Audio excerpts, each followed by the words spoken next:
Alright, here's my Publix haul, Publix Heist for the week. $70.15 worth of goods. All said and done, I got paid $12.77 or $7.72 if you didn't have the $50 off MasterCard. So, got the Blue Buffalo. All the links are in the details below on what I did, what coupons I used. And as I said, I'm going to be doing this every week, so please subscribe to my channel. This is for the week of February 18th to the 24th. Moneymaker here, moneymaker here. These were free. These were like 19 cents each, free.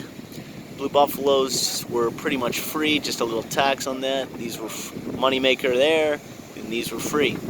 So, once again, please subscribe to that funny looking guy right here. Check out more cool stuff right here. Once again, paid to shop, $70.15 worth of goods.